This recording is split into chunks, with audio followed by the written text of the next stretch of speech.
Assalamualaikum warahmatullahi wabarakatuh. Perkenalkan, nama saya Alivio Nur Mahindra dengan NIM 2111454 akan mempresentasikan hasil diskusi dari kelompok kami, yaitu tentang OLED. Pengertian monitor OLED singkatan dari Organic Light Emitting Diode yang mulai dikembangkan pada tahun 1980-an, merupakan pemancar cahaya yang terbuat dari lapisan organik. OLED digunakan dalam teknologi elektroluminensi seperti pada aplikasi tampilan layar atau sensor. Teknologi ini terkenal fleksibel dengan ketipisannya yang mencapai kurang dari 1 mm. Umumnya, layar OLED banyak dipakai pada perangkat televisi dan smartphone. Layar OLED dikenal sebagai teknologi yang dapat memberikan konsumsi daya.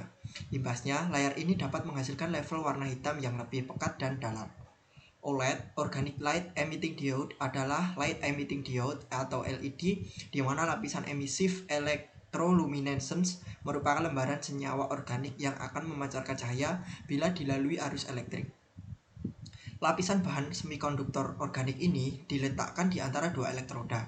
Umumnya, salah satu elektroda tersebut tembus pandang. Macam-macam monitor OLED. Device OLED dibedakan menjadi dua macam, tergantung dari tipe lapisan organiknya, yaitu yang pertama adalah device small molecule atau SMOLED. Device small molecule difabrikasi menggunakan teknik evaporasi vakum dengan meletakkan struktur polimer secara spin casting atau memakai teknik cetak inkjet. Sebutan OLED biasanya mengacu ke small molecular OLED. Yang kedua ada device organic polymer, PLID atau LEP.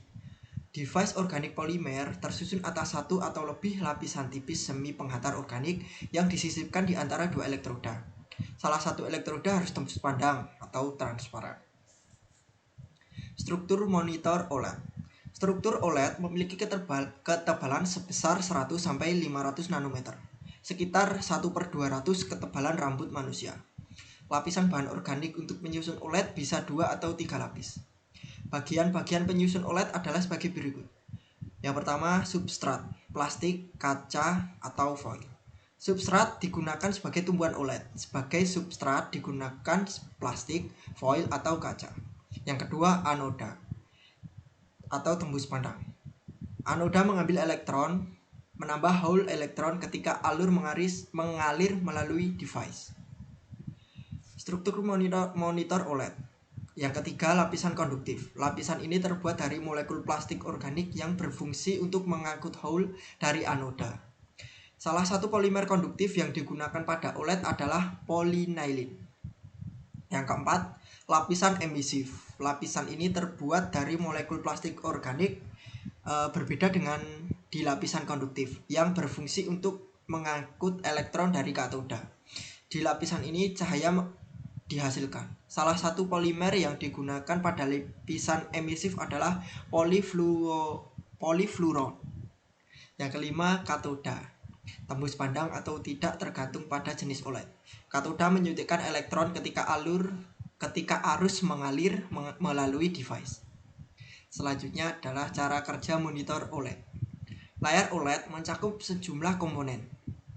Di dalam struktur yang disebut substrat adalah katoda yang menyediakan elektron, anoda yang menarik elektron, dan bagian tengah atau lapisan organik yang memisahkannya.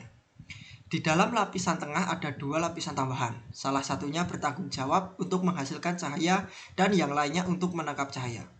Warna cahaya yang terlihat pada OLED dipengaruhi oleh lapisan merah, hijau, dan biru yang melekat pada media.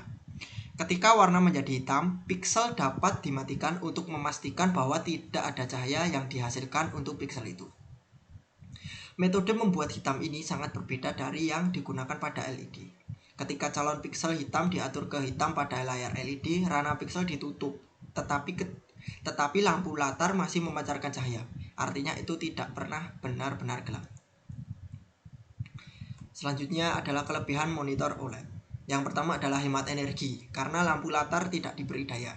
Juga ketika warna hitam digunakan, piksel spesifik itu tidak memerlukan daya sama sekali, sehingga lebih menghemat energi. Yang kedua, kecepatan refresh jauh lebih cepat karena pixel shutters tidak digunakan. Yang ketiga, dengan lebih sedikit komponen, tampilan, dan seluruh perangkat dapat tetap tipis dan ringan. Yang keempat adalah warna hitam benar-benar hitam, karena piksel tersebut dapat dimatikan sepenuhnya dan tidak ada pencahayaan terdekat dari belakang yang memberikan cahaya redup di area itu. Hal ini memungkinkan untuk rasio kontras yang sangat tinggi, yaitu kulit putih paling terang di atas kulit hitam paling gelap. Yang kelima, mendukung sudut tampilan lebar tanpa kehilangan warna sebanyak LED. Yang keenam, tidak adanya lapisan berlebih memungkinkan untuk tampilan lebih melengkung dan ditekuk. Selanjutnya, kekurangan monitor OLED.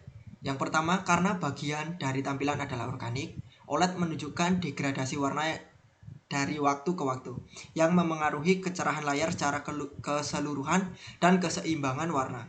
Ini semakin buruk dengan waktu karena bahan yang dibutuhkan untuk membuat blues meluruh pada tingkat yang lebih cepat daripada merah dan hijau. Yang kedua, layar OLED mahal untuk dibuat, setidaknya dibandingkan dengan teknologi yang pendahulunya.